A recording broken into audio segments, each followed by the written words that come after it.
Big news breaking this morning, and it's not what anyone expected.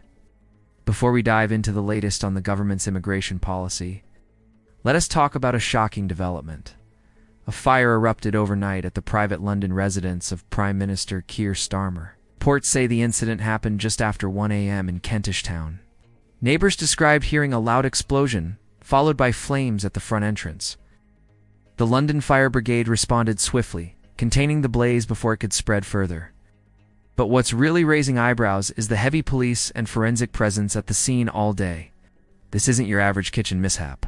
Full forensic teams have been combing through evidence, which suggests authorities suspect something far more serious. Local residents are understandably rattled, especially given the history of this property. It's not the first time it's been targeted. Last year, pro-Palestinian activists staged a protest here, leading to several arrests. The Foreign Secretary's home was also targeted in a similar fashion. So, there's a real sense of unease about the safety of public figures and their families. The Prime Minister's office has issued a brief statement, thanking emergency services for their quick response. But they're not commenting further while the investigation is ongoing. Counter-terrorism police are now involved, and the entire area remains cordoned off. As they work to determine exactly what happened, in the past decade, 2 MPs have tragically lost their lives to targeted attacks.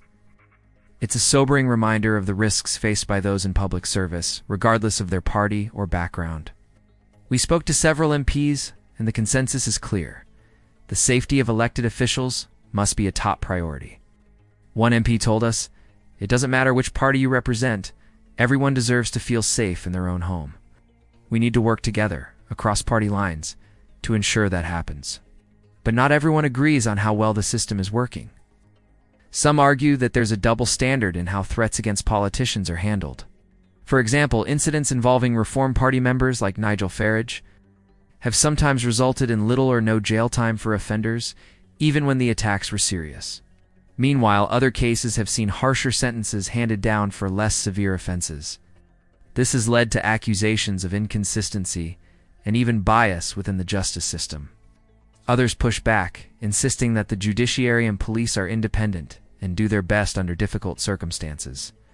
"We may not always agree with every decision," one MP said, "but undermining trust in our institutions is dangerous. We need to support the rule of law, even when we disagree with individual outcomes." The conversation also touched on the difference between protest and violence. Peaceful protest is a cornerstone of democracy, but when it crosses the line into physical attacks or intimidation, it becomes a threat to everyone's rights. As one panelist put it, throwing a milkshake or a rock at a politician isn't just to prank it. It's an attack on our democratic values. There's also concern about the broader impact on political discourse. If politicians and their families are targeted, it discourages good people from entering public life. "We can disagree passionately about policy," said another guest, "but we must never make it personal or violent. That's not who we are as a country."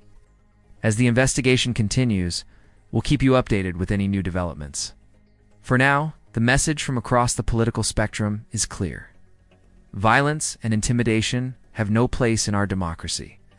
We must protect the safety and dignity of all our public servants, no matter their party or beliefs. Let us know your thoughts in the comments below.